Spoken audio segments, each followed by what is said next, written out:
thank you for adding that. Right. Okay. So let's go back to diabetes type 2.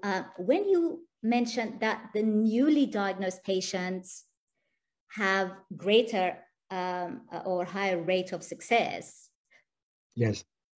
So why do you think that is? If the disease isn't established long enough, if you've just been diagnosed, you have more of a chance to put your disease in remission. Yes, I don't think I've quite covered that. I'll just flesh that out a bit. So we started looking at the database at Norwood Avenue, and we discovered that when we suggest a low-carb approach to somebody who's had diabetes for less than a year, they've got a 76% chance of remission. And the longer they've had diabetes, the less likely they are to achieve remission. And it seems as if this isn't about chronological age. So the oldest person with remission is 92. So it doesn't matter if you're an old person or a young person, but it has more of an effect. It seems as if diabetes ages your metabolism. And the longer you've had type 2 diabetes, the less likely you are to get into remission. But it's very important that we also deal with something else, which is mitigation.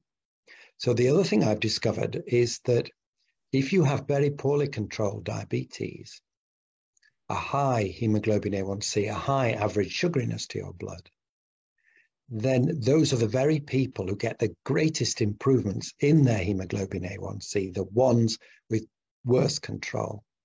So they're less likely to get remission, but they are likely to see some highly significant improvements in blood sugar and may well be able to, with the help of their prescriber, cut back on medication. So low carb can help across the board, but for remission, it's more likely if we get it early. And so there's a window of opportunity with type 2 diabetes. Later on, we're aiming for mitigation.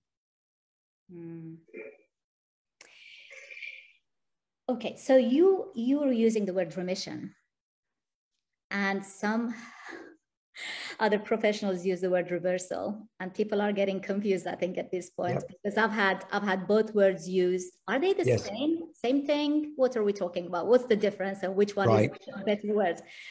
Right. So that's a very great point. Been a lot of confusion. Now, last year, there was an international consensus paper published to try and put a stop to all of this. And we have now an international definition of type 2 diabetes remission. And the definition is that you will have a blood sugar in the non-diabetic range for 3 months or more, not using any drugs for diabetes. And that's the definition. And the reason that I support that and the word remission is we all need to be reminded that if we go back to the way we ate before, it's only remission. The vulnerability to diabetes is there and it will come back.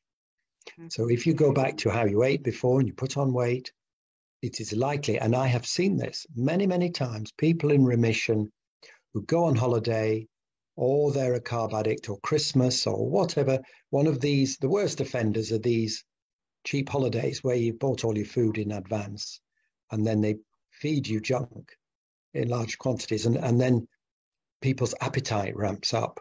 I'm always seeing these. And then, of course, the diabetes is back, and sometimes worse than before.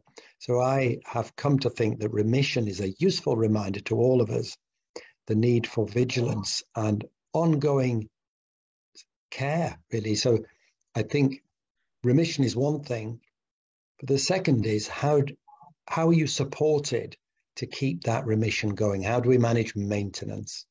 And I think that's a challenge across the world, is helping people to stay on course, because the world is obesogenic and full of junk food. And there's always somebody who's a junk food pusher. It's the birthday, it's whatever, I've baked a cake. And it's very difficult, very difficult. Mm-hmm.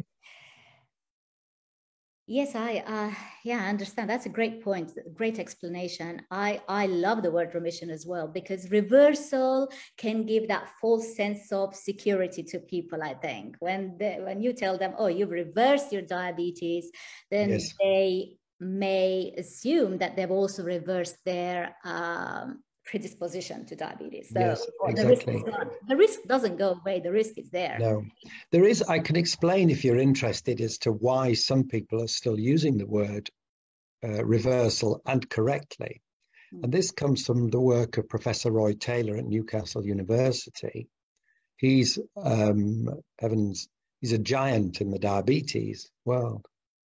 And he showed that if you lose weight and your pancreas empties of fat, you can actually improve the function of the pancreas gland.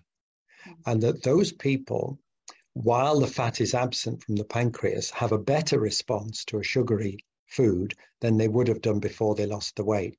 And so that temporarily they have truly achieved reversal in that they can have a bowl of rice without it putting up the blood sugar. But I would say that is temporary, because if you then go on to have so much rice that you get the fat back and the fat is in the pancreas, then you're back where you started. But there are people who use the word reversal correctly, but I think it's far too risky a concept and just causes confusion, and I stop using it. Thank you for that explanation.